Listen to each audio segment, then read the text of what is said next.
Live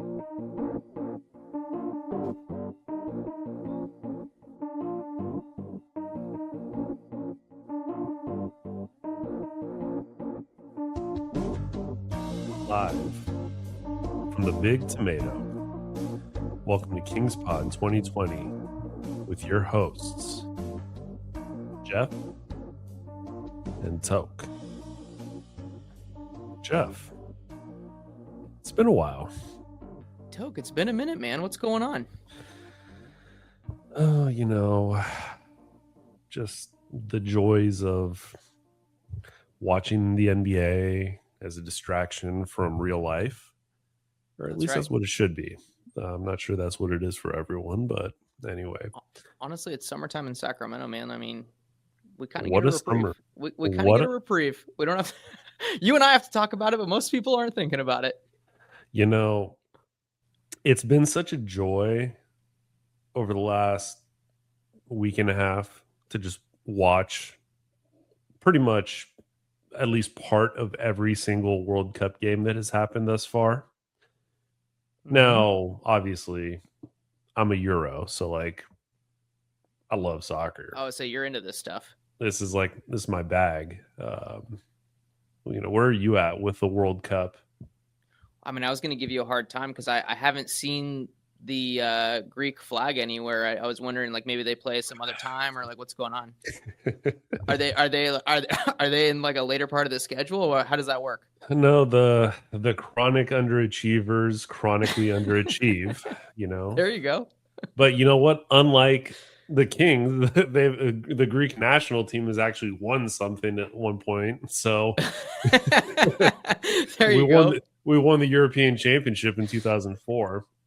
Okay, there you go. Yeah, I haven't tuned in a whole lot. I mean, I've watched a couple of random games here and there, but soccer is really not my sport. So I'll watch the games the U.S. is playing, and I've caught a couple of the games that were on at like 7:00, just because it was something to put on. But I mean, it's good to have on in the background because when something happens. In a way, it's kind of like they're very different sports, obviously, but in a way, it's kind of got this like element to it, which is like you can be in each individual play in the same way with baseball. You could be with each individual like at bat, but you could also just kind of like have it on in the background, and then when the announcer starts like getting hyped up, that's when you have to look. So you can really use it in a similar way to baseball, I would say. I will say this, watching these guys, like watching the environment that's going on at these stadiums, that part is really cool because every game means a lot to all the fans that are there. And so it's like every game is like a championship game atmosphere. So that's a pretty cool deal. Have you come across any of the viral social media posts from people who are traveling to the United States for the first time? Yes. The people who are obsessed with the ranch dressing and like Texas barbecue. The European mind cannot fathom the things that we have. Like they're just walking through a Walmart and it's just like this huge building. It's like nothing like that would ever exist anywhere in Europe. And it's just like, right. That's right. They're right. like, why did, or like they're at a truck stop, like to get gas. And they're just like, what is this? Oh yeah, some of them have gone to the Buc-ee's like in Texas. They're like, he's like, I went inside and got a brisket sandwich, and it like blew his mind. I'm like, I heard they ran out of beer in Boston because I guess Scotland's playing in New England. That's what we like to hear. So that's great. I love that. Love the World Cup, but as much as I love the World Cup. Before the World Cup, we had another treat as Sacramento Kings fans. We had our former point guard playing against our former coach in the NBA Finals. One of these people is a villain, as far as I'm concerned, and the other one is a good guy, as far as I'm concerned, and the good guy won. I was actually wondering about this. Do you think the Sacramento fan base was watching and do you think the majority were pulling for Mike Brown or pulling for De'Aaron Fox? Like, I know who you and I were pulling for, obviously. Like, I look at Mike Brown as, again, a good guy and some guy who got done a little bit dirty here in Sacramento. And so when he was winning, I was happy for him, but I would have felt equally, if not significantly worse, should it have gone the other way. I mean, you just hate to see someone like De'Aaron Fox be rewarded for what he pulled here. Because, like, legitimately, what is the incentive for other players to not do exactly what he just did? Right. Which I had a tweet that went semi-viral on Twitter where I said De'Aaron Fox going to the Spurs is the weakest move in the NBA since KD went to Oakland. And I worded it specifically that way for a reason. But right. People were, and I got into arguments with lots of Kings fans about this, and they're like, how is that the same? How is that the same? And I was like, actually, I think the De'Aaron Fox situation is even worse than what KD did. KD was a free agent. I mean, right, he just left in free agency. Ooh. De'Aaron Fox, again, whatever. We're going to talk about this until the end of time, but was under contract with the Kings, and he said, trade me, and the only team that you could trade me to is this team in San Antonio that has Wemby. And also, once I get traded, I'm going to text Stephon Castle and say, I made sure you were not included in the trade. And he didn't say it exactly like that, but that's basically what he said. Because I wanted to play with you. And so going back to your question, anecdotally, I talked to some people about the finals that I don't usually talk basketball with. And anecdotally, I think everyone was going for New York.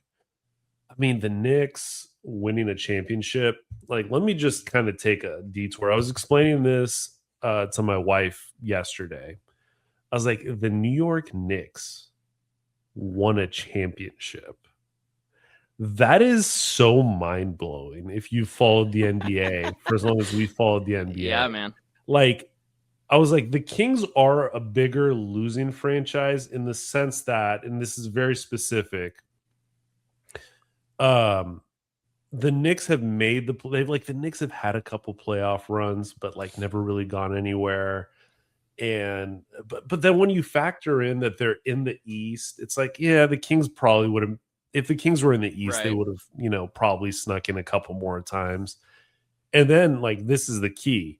If you go wins per dollar, like, New York has notoriously just taken piles of just pallets full of cash and just lit them on fire to do nothing. Like, they've had situations where they're paying like 4 different coaches at once.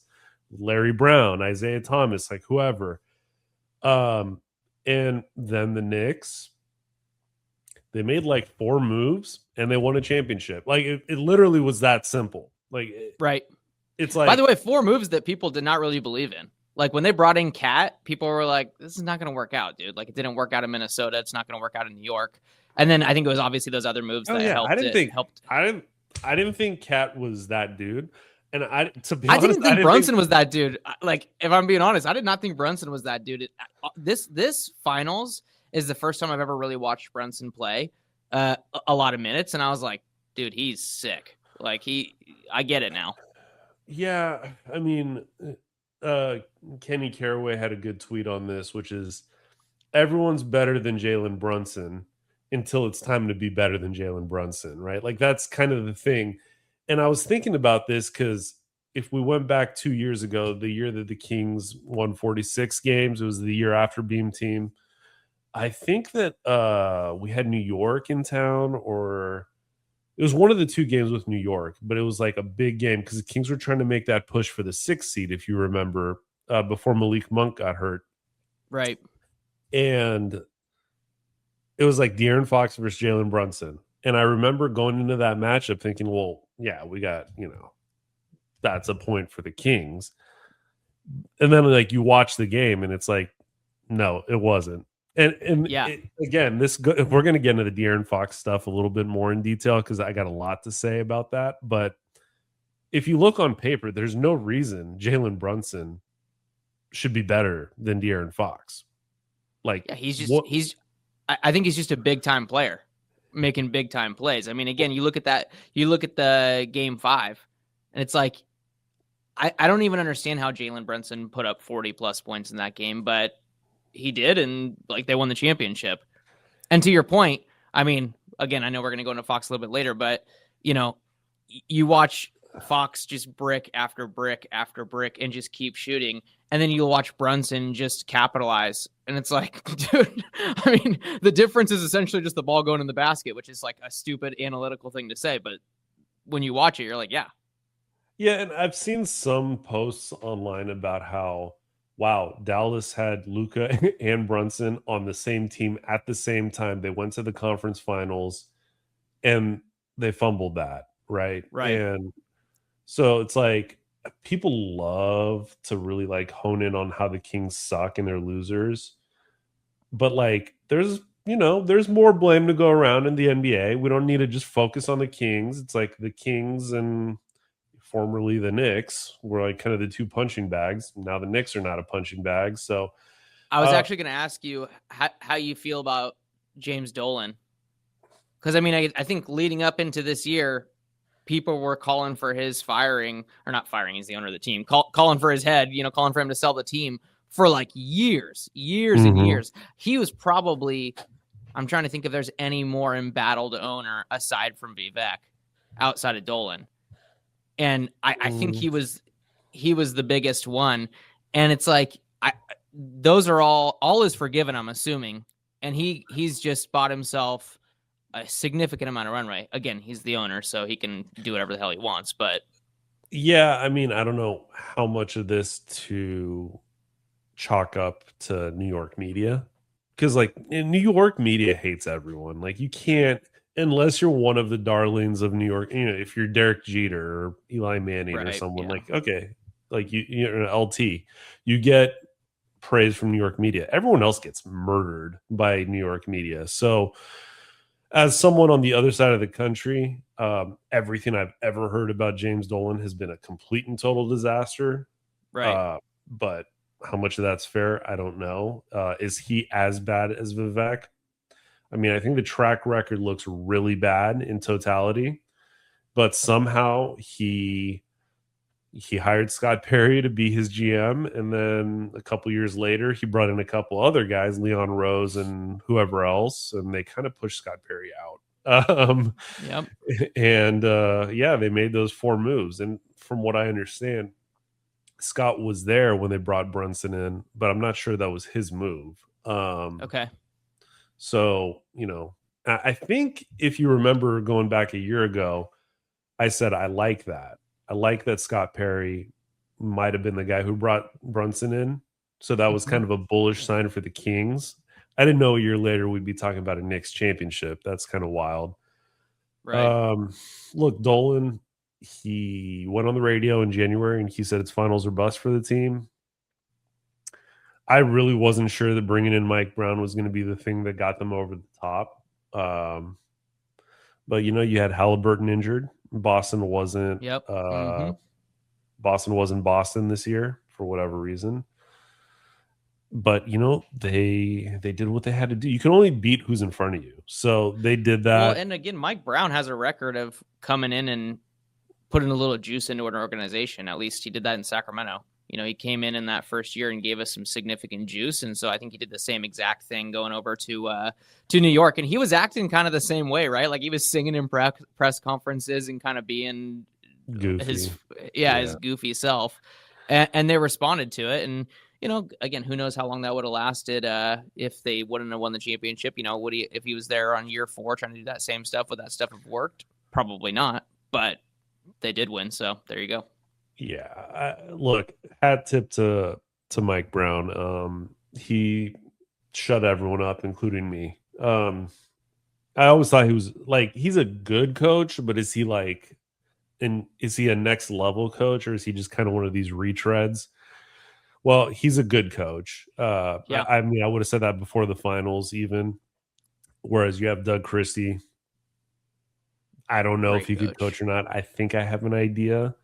But we go back to trying to control for the variables you can. At least when you had Mike Brown here, you knew he was at least an average NBA coach. Right, a good coach. Turns out he's even better than that. So you'll never be able to say anything about him again. He's an NBA championship level head coach. So De'Aaron Fox was the butt of the joke. He even entered some World Cup memes, like when some teams underperform, they would Photoshop. Like when it comes time for the World Cup and it's a picture of De'Aaron. I mean, look, man, like to me, De'Aaron Fox making the mental mistakes he made on the court and playing as poorly as he played is not the most concerning thing. Like those things are bad. Like I'm not trying to diminish the gravity of the mistakes he made, but like those are secondary to, I think, what his reaction to them were. Yep, I saw the same thing. He kind of just I posted the clip the same way that he got Mike Brown fired by giving up a 4-point play to Jaden Ivey, and then he comes on the press conference. What difference it makes? It's not going to make anyone feel better. Makes no difference at this point. He comes out after maybe not blowing the game, but kind of blowing the game. You never know. I think he blew the game. I mean, you never know what would happen. Because, okay, let's most likely he blew the game. Most likely. Okay, let's say this happens, and this is kind of the scary part for De'Aaron Fox. Let's say he did that because he didn't want to shoot free throws. So he could have bricked the 2 free throws, and the same thing could have happened. But then again, him bricking the free throws is also kind of costing them the game. But the point is, but you wouldn't get blamed for costing them the game if you went up there and you bricked your 2 free throws. Like, it can happen. You're not going to get blamed for that necessarily. Whereas the mistake that he made was a blatant mistake. Yeah. Right. Like, missing free throws is not a mistake. Like, maybe he just is not the pressure guy, which I think we already knew that. But the mistake he made was a big time mistake. It's the whatever attitude afterwards. It's like he was like, yeah, I thought I was going to beat OG to the basket. I thought I could outrun him, and I was wrong. Yep. And it's like, I don't want to hear a guy like tearing up over it, like, oh man, I really messed up. Oh shoot, like beating himself up. But he could be like, hey, look, I got to be better. I'm the vet on the team. This is why they brought me in here. This is what. Then, like at that point, you could say, I thought I was going to beat him to the bucket, but in retrospect, we just needed to hold the ball. I got to do better next time. Like, right. That would have been a perfect answer. Leadership, accountability, everything. That's not what you got, and that's never what you got from him in Sacramento. And I was kind of thinking about this quite a bit, and like, it really reminds me a lot of Keegan when people are asking him about his 3-point percentage, and he's like, oh, I'm not worried about that. It's like, well, again, I don't want to hear Keegan like, oh my God, like I can't hit a shot. Like I'm freaking out about it.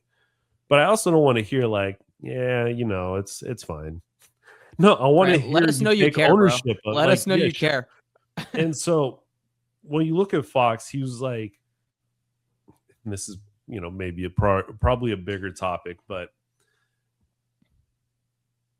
okay, out of the 20 years that the Kings have been bad, like it's so funny because you can just chalk up most of that to trying to attach yourself to 2 different franchise players that were not winners. You had an elite talent with Cousins who just did not have what it took mentally, as far as like his mentality. I'm not trying to make any other type of insult about him. And then you have Fox, who I wouldn't say was necessarily an elite talent, but he was a high-end talent. Like he was a blue chip college guy. And he had all the physical tools to be great, but he just wasn't, and it's like in both cases, you spent like 7 years and 7.5 years, 7 years with Cousins, 7 years with Fox, then another 5 years, like trying to find one of them, somewhere in between. That's your 20 years right there. And what probably should have happened was you should have figured out by year 3 or year 4, this was not a franchise guy. And sell high. Or, just don't hand the keys to someone until they earn it. Like, just have them be a good player on your team, but you're still looking for your franchise guy. And it could be them, but that's never the way the Kings have operated. It's like they really wanted to hand the keys to Tyreke Evans. Well, he flamed out after a couple years. So, like, they pretty quickly shifted to Cousins. Then they did everything in their power to try to make it work with Cousins. And then, they had to sell low on him, but at least they got something for him. And then you turn around with Fox and you let yourself get in a situation because of a vacuum in leadership, frankly. Yep. And you got the coach fired, you got the GM fired, and you got nothing for Fox. You got negative value for Fox. So, look, he's a loser. I thought it was interesting that they kept going to him. I was surprised by that. I mean, I think on that team you have, obviously you have Wemby, who's like the dude. But you have some other killers on that team. Like it's a good squad, right? Harper's good. Castle's good. They could have gone to Vassell. You could have gone to Vassell. Like there's a lot of players in that team you could have gone to. And I don't know if he was calling his own number or if they were calling plays for him. So I'm not aware of that stuff, but just watching him keep putting it up. I'm like, God, dude, how are they not like calling plays for Harper or calling plays for, again, even for Wemby? It's like, what are we doing here? Well, Wemby doesn't really have a bag at this point to like go ISO in that way in the That's finals. Fair. He's not ready for that, but you need your guard. You need a perimeter guy to be able to like kind of do that. But I don't know if you caught this. You know that De'Aaron Fox and the coach for the Spurs, is it Mitch Johnson? Okay, I don't actually know his name, honestly. Whatever his name is, he's the guy after Popovich as of right now. Right. They're both represented by Klutch Sports. Oh, there you go. And Rich Paul. Yeah, that'll be a theme throughout the rest of our conversation also. That's interesting. I'm just curious, do you think San Antonio is going to try to move off of him? I don't. Okay. For a couple of reasons. Would you? I think again, would I want to? Yes. I don't think they're going to be able to because his contract's too high. I think they've locked themselves in a situation where he has a very untradeable contract. And I think they're kind of stuck with him. And frankly, again, they made it to the NBA Finals. Like I would probably give him another year run to see what happens. But I will say that like it's getting crowded. It's getting crowded. There was a lot of talk of him taking minutes from Dylan Harper. And I think that's a real thing, right? And I think Harper's a dude. So I think that, that's going to come into play at some point. At some point, they will have to move on from some of these pieces. Yeah. I mean, look, I guess I just need to ask you, do you want the, how do I want to put this? Okay. So do you feel bad for De'Aaron Fox? Yeah, is there any sympathy for him?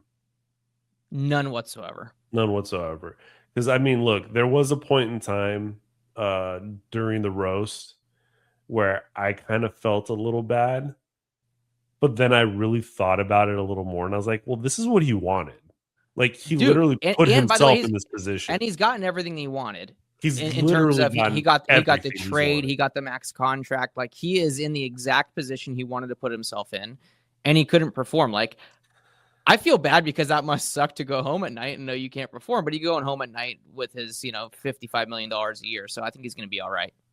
Okay, here's my next question because we're going to transition into a trade possibility for the Kings. But before we get to that trade possibility, hypothetically, if San Antonio picked up the phone right now and was like, "Oh God, we have buyer's remorse. We messed up. We will reverse the De'Aaron Fox trade right now with you. Like we'll trade you De'Aaron Fox for Zach LaVine." What would you tell them, Jeff? God, I've never even thought about this. I would tell them no. Okay, what if they're like, we'll give you 2 first-round picks? I would tell them yes. You would? Yeah. 2 first-round picks. Yeah. Well, knowing that their first-round picks are going to be 25 and 28 or whatever. Okay, no, I'd say no again. Okay. But don't they have some picks that are pick swaps where they're going to get some early picks coming up? I would also be like, you got to give us our 2031 trade swap back. Pick swap back. Like, that's insane. Like, the fact that wasn't already like reneged is insane. Now that I've had 30 seconds to think about it, I would still say no. Because at the end of the day, I don't want Fox on a long-term contract with the Kings. I wanted Fox to get traded high, but we needed to move off of him. Because again, what does that do for us to bring him back? Like, not like let's take out the part of like the mental game where he's back now and like the attitude that's going to come with that. Let's just pretend he never left. I never wanted to give him the max contract again. Like we've done the De'Aaron Fox experiment. We don't need to do that again. It's time for us to move on. He can't be our number 1. He just can't. And obviously he can't be their number 2, which I think we already knew, by the way. We already said he's best as a 3-man. He's best as the 3rd best guy in the team. I thought he was a 2. I honestly did. I thought he was a 2. And, look, full disclosure, the guy did have an ankle injury, but I don't think that's because when you're making mental mistakes, that's not something I'm going to chalk up to like, he couldn't push off his foot, so his shots were short or whatever. Like, right. Yeah. Again, and if you're feeling that way, if you're not able to get your shots up, then pass the ball, dude. Like, quit taking all the shots. Because I think that was my biggest takeaway from watching it. I'm like, he just keeps bricking. Like, it's every single shot that's getting put up is like, I think everyone watching was like, how is he still shooting the ball? Like, how is this still happening? Man. Well, but I think when you consider that we have 1 year left of LaVine and then he's gone, I'm assuming he's going to opt in. I think that's pretty much a guarantee.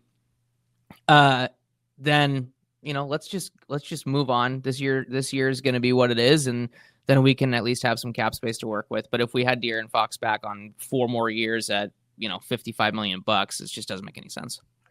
Okay. Transitioning to the trade that has been floated out there for the last month and a half or whatever, but we haven't talked about it because we haven't had a podcast.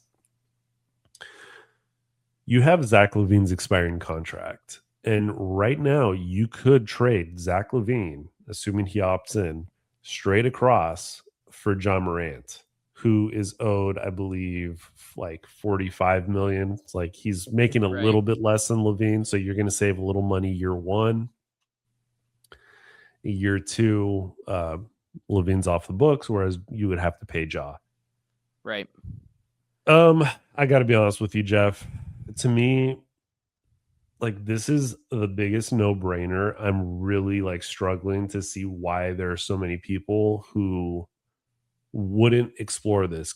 And let me just say before I throw it over to you, Ja Morant is the type of guy that his stock has never been lower. Like, you could basically get him for an expiring contract, right?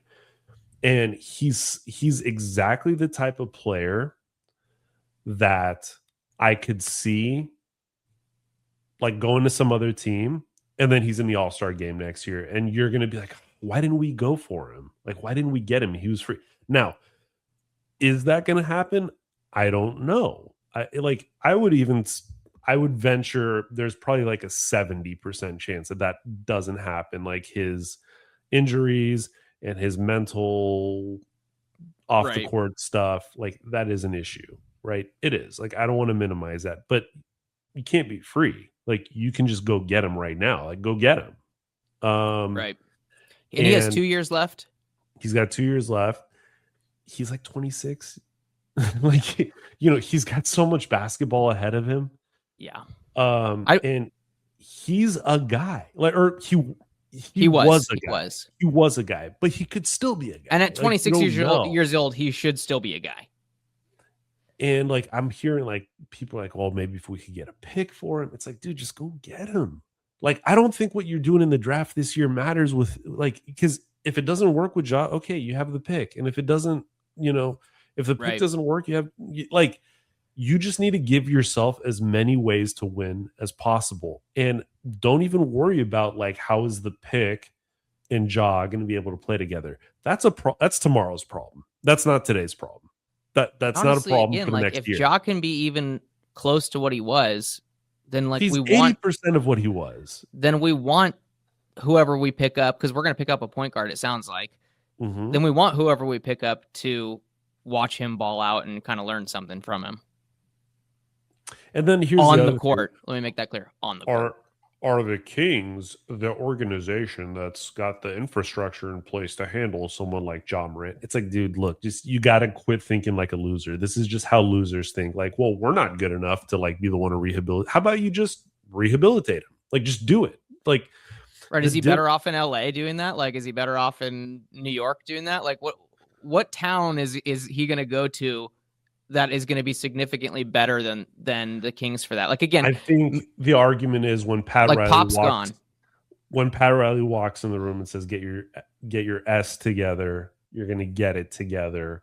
Whereas when Monty they ship you off, Vivek walks in the room, who cares what they say? I mean, I agree with that, but also like when Pat Riley walks in, and people still sometimes don't get their shit together and they just get shipped off, right? So it's not like it's a do or die thing, but not everybody does, right? Some people just get bounced. I mean, look, this is such a no-brainer for me. I can't, like, it's just like, I don't know why we haven't already done the trade. Like, just do the trade. Do it now. As a 2-year experiment, I think it'd be really worthwhile. Yeah, and if it doesn't work, like, oh, there's risk involved. What's the risk? You're bad. You're gonna be bad. Okay. Right. The risk is that maybe you're not going to be as bad. Like, what exactly are we worried about? Right? Is it going to get worse? Is it going to get worse? They changed the lottery now. Like, your incentives to not be the worst team anymore. Like, why don't we try to win? Like, this right. You win by winning. I know that, you know, we Jeff isn't fully on board with that, but at least like conceptually as like a mentality, like I think you're on board. Like, you want to be just like, today's a day. Just decide today you're a winner and win. And like, that's it. There's a talented player. As a mindset, I agree with it. There's a $50 bill on the cement. Pick it up. That's the way I look at it. Maybe it's a fake 50. Okay, great. It doesn't cost you anything to just bend down and pick it up. That's the way I look at it with Ja. But with all that being said, they are probably going to draft a point guard, whether they bring in Ja or not. So I reached out to the man who has predicted more players' career trajectories than anyone else I know. He's basically our NBA insider. The best part is he doesn't even watch basketball regularly. He just has an eye for it. He can just watch a guy and be like, yeah, this guy has it. Or he can watch, like, he like the first time he watched Ben McLemore, like after 3 plays, he's like, who is this guy? I was like, he's the Kings' top pick. He's like, this guy sucks. He's never going to be a player. Like, you remember back when we drafted McLemore. Of course, dude. I was high on McLemore. I hate to say it. Oh, he's got a smooth stroke. Like, he's Ray Allen, dude. He's Ray Allen. He's the second coming of Ray Allen. And Nick's like, dude, this guy sucks. What are you talking about? Like, all right, let me get over to him. He's given us his scouting report on the 5 potential picks. We'll start with Darius Acuff Jr. Okay, so I just watched a few highlights of Darius Acuff Jr. Honestly, not knowing anything about the NBA or basketball anymore, this guy looks like somebody that I would see at Cal Fit hooping up and just an average player. Not sure if this guy is supposed to be a star or not, but honestly, no. From what I saw from a highlight reel, I almost fell asleep. Okay. Well, I gotta say, I love that he doesn't even know like where these guys might potentially fall in the draft. Yeah, he's like, I don't know if this guy's a star or not. Like, I don't know if this is like a 2nd round guy you're showing me or a 1st round guy. I mean, listen, I've made it a point to do zero research into the draft. All I know is like what talking heads on the radio are saying, and people are saying that, oh, Acuff, he's such a shooter that I just kind of get this like Damian Lillard vibe when I hear about Acuff, but I haven't watched him play at all either. And like after having gone through the last 20 years of like, dude, it's such a trip. I remember when Russell Westbrook was coming out. I remember Drew Holiday and Nick Collison and all the UCLA point guards, and like I used to get so into the draft, and like they never drafted who I wanted them to draft, and also I got so many of like how these people would turn out wrong, and then the few that I got right, like I think team got wrong or whatever. Like I didn't want Ben McLemore. I wanted CJ McCollum. Well, the right answer was that would have been a good call. It would have been a better call, but the best call would have been to draft Yanni, right? Yeah.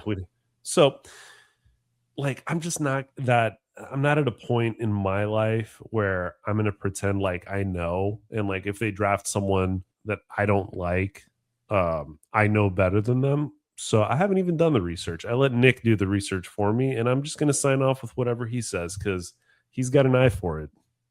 I love that.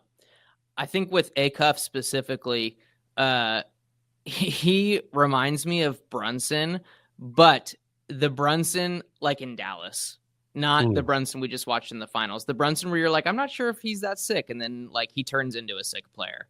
So right now he seems like that kind of guy. Like you look at him, and you're like, this guy is not a baller, but then he does some pretty special things on the basketball court. So, all right, let's see Kingston Flemings. Okay, so next up is Kingston Fleming.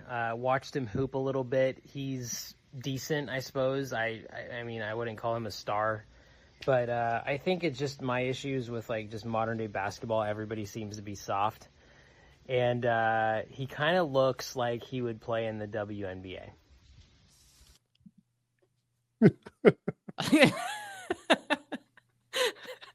What else do you need to know?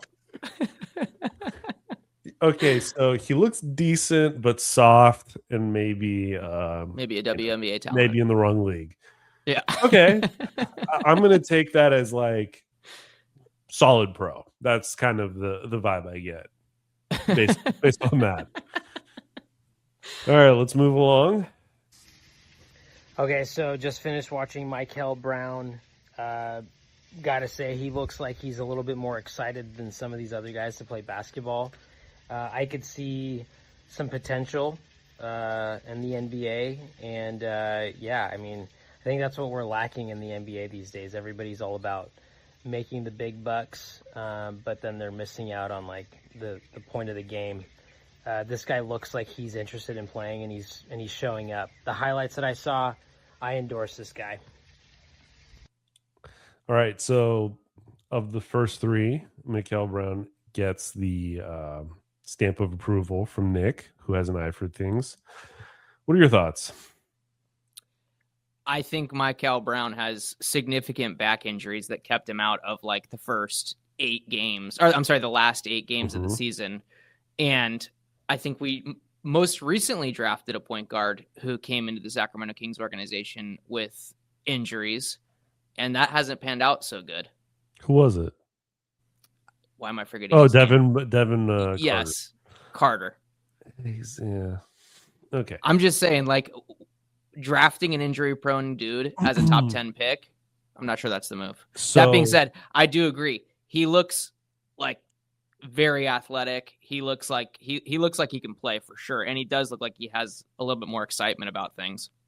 Like it sounds like he might, if the back holds up, be the like the star potential, like him and Acuff, based on the hype around Acuff, or I don't think anyone's looking at Kingston Flemings as like a franchise guy. No, I think if Mikel Brown was healthy through the whole season and had no injury issues whatsoever, I think he'd be my pick for sure. Okay, so now you sent over a thing you put together. He canceled his workout for Sacramento. Yes, and do you know why he canceled his workout for Sacramento? I do not. No. You had it in the notes, but go ahead. Well, it's not confirmed. His representatives don't think that he'll be available at our pick. Okay. At the 7th pick, which, by the way, he's not projected in any draft projections to go before the 7th pick. Yep. Guess who he's represented by? Is he a Klutch guy? He's a Klutch guy. Okay. Interesting. Yeah, I mean, I really wouldn't care what Rich Paul wants. I think that when you look at these draft picks, there's a psychological component, and if you're unable to like interview and get to know them, that is probably going to impact, your gauge on whether you want to draft someone or not. But I certainly wouldn't let an agent strong arm me. But the Kings have been strong armed by this agent multiple times in the past, it appears. Right. So, of the bunch, Keaton Wagler is the pick that I have seen the most of because watching Page's son over at Illinois, I saw a bit of Wagler, and he never really stood out to me, to be honest. But let's hear what Nick has to say. So we got Keaton Wagler, completely unimpressed with this highlight reel. Dude is like 7 feet tall, shooting threes. I don't know what he's doing. It sounds like the Kings are interested in this guy. I don't see it. Just a lack of interest in the game. Like, all these kids are shooting threes. They're not going to the hole. It's weird. I'm not used to it. And I need people to be hungry. I'm not seeing the hunger in any of these guys except for Mikel Brown. He's the only one so far. Okay. Your thoughts on Keaton Wagler? I'll just agree with Nick on this one. Some people are saying he might be the next Halliburton, but it's like the thing with Halliburton is, and I think we saw this with like Curry, that working is a very thin line. And like, if someone's just a little bit worse, that type of player, but a little bit worse, isn't just like a little bit worse in the NBA. They're like unplayable in the NBA. Like, think Jimmer and Steph Curry. Right. Mm-hmm. Like, they're the same type of player, right? But like, Steph's just a little bit more athletic and a better ball handler. And like, just that difference is like the difference between like a top 10, 15 player all time and literally unplayable in the NBA. Halliburton, I don't have another comparison, but if he's another Halliburton, but just not as athletic, I don't think that's going to be like, okay, well, he's a Walmart brand Tyrese Halliburton. He's going to come off. No, that's like not an NBA player. Yeah, we don't need that. What are your thoughts on the workout system for the draft?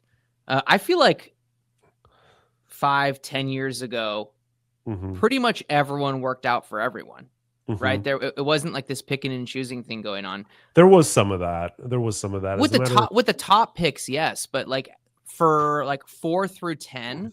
So the Kings had this problem, I think, back when Vlade was still the GM. People didn't want to work out for the Kings after Ben McLemore and Nick Stauskas were just like total disasters, and Thomas Robinson and all that. And the Kings were a dumpster fire back then. And then Vlade hired Scott Perry to be the assistant GM, and Scott used a lot of his relationships in the league to start getting prospects to come back and do the draft workouts and do the media and put the Sacramento shirt on.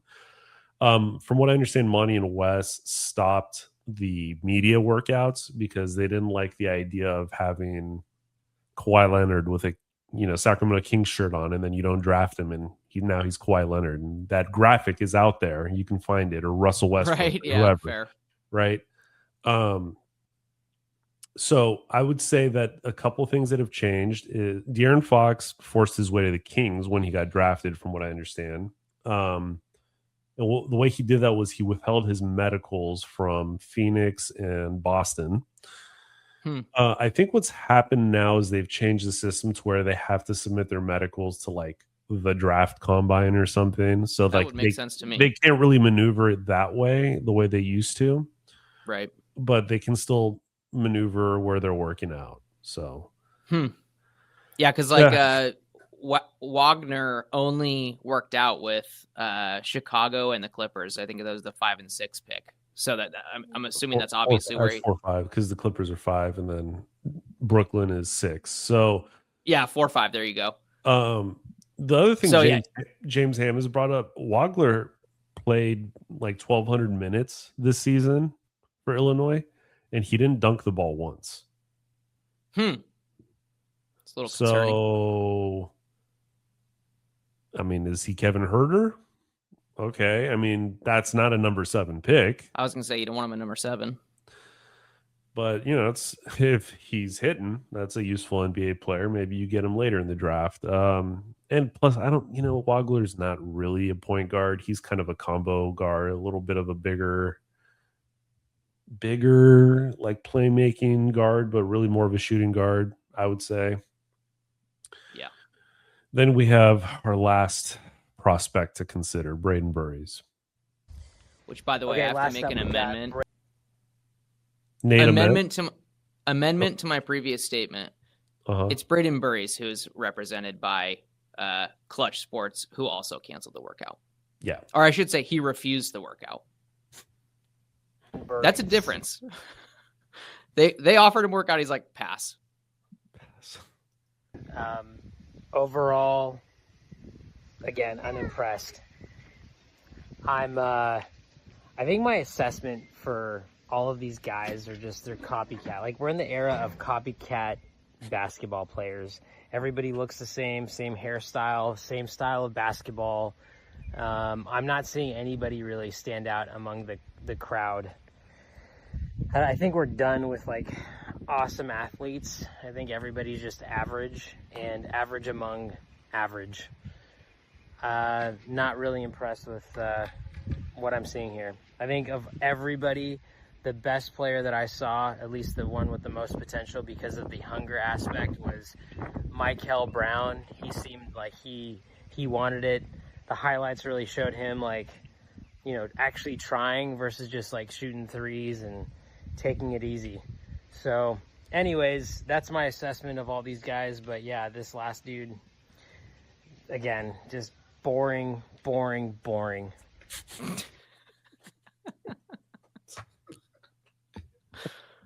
I think that says it all again. I don't know if this is content our fans will like, but I thoroughly enjoy this. Our fans will like this content. This is great. Boring. Copycat, they all look the same. Same style. That's it, dude. But this guy's projected to go like 9th or 10th. Yeah, he's a little bit. He would be a reach for the Kings for sure. But he's refusing the number 7 workout. So again, I think clutch. It's clutch. It's just odd. It's just very odd behavior. Look, at the end of the day, the Sacramento Kings have demonstrated why they're losers yet again. You did everything Rich Paul wanted, and he still just backdoors you. So you might as well just not be nice to him at all and trade De'Aaron Fox next time to the Washington Wizards for a bag of chips just to stick it to Rich Paul, because he's not doing you any favors. Yep. And you also want to create the element of deterrence. Like, you reward Rich Paul. We're not going to be pushed around. We're not we're not doing that. And you know what? If your guy's the best guy, we're going to take him out of spite. And it is what it is. Which I think we should do, by the way. Kick rocks. Yeah. That's what Danny Ainge did with Ace Bailey last year. Right. So anyway, look, my prediction for tomorrow, I'm just going to say, I think Darius Acuff wants to come to Sacramento. I think the Kings want Darius Acuff.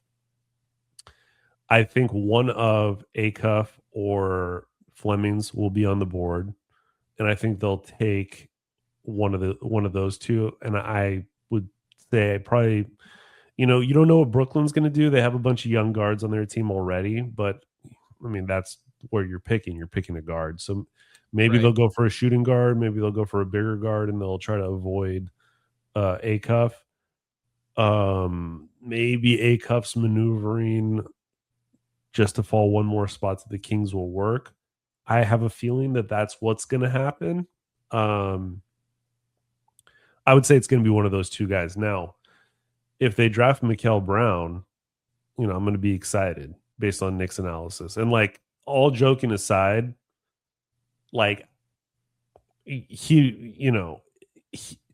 you're discounting his potential because of the injury stuff. But if the injury stuff's not an issue, he might be the best guy out of the bunch.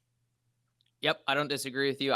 I if Acuff is available, I think he's the obvious pick.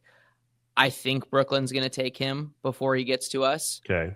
So I'm guessing we're going to end up with Flemings. That's my prediction. But if what you said is correct and the medical records have to be released and he is and Mikel Brown is totally cleared, I wouldn't be mad about picking him up at all. Yeah, I would be having a lot of conversations with the good folks over at UC Davis, and they're the Kings' new partner over at Sutter. There you go.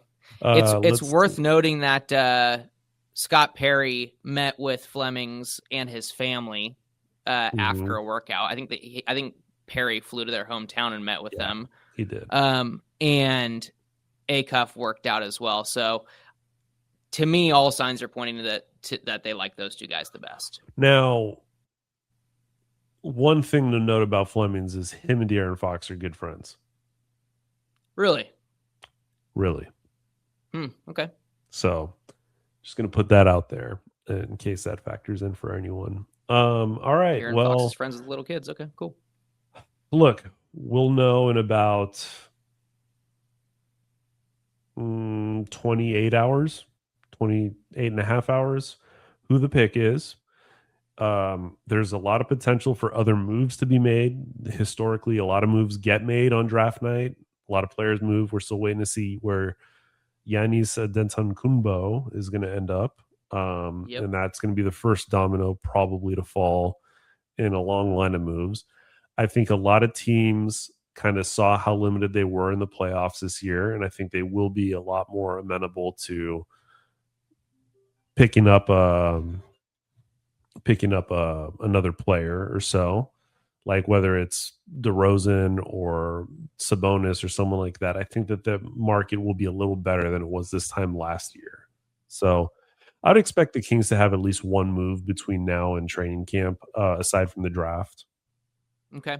There was some talk about a trade with Charlotte, sending them the number 7 pick and us picking up, I think it was the 14th and the 18th pick. No. We were asking for one of 14 or 18, and they were like, no. I think we were asking for both. Well, that's ridiculous. What I heard was asking for 14. Okay. And they were like, we just wouldn't even straight up trade 18. number 7 for 14. No, they would be including expiring contracts. So you get off Sabonis a year earlier. You break his contract up into like 2 or 3 pieces, and then you. Oh no, this one didn't include Sabonis. There's 2 different things that were discussed for Charlotte. One was sending the number 7 for 14 and 18. And the other was a separate trade was including Sabonis in a different package. Look, man, I'm not going to pretend like I know. If this draft's as good as they say they are, I understand why you might want 2 picks, but like, just go get the guy you like. I would rather trade up than trade down. Like, just go get the guy you think is going to be the dopest player. Yeah, make a difference. Yeah. If you could get the number 1 pick, okay. Like, you know what I mean?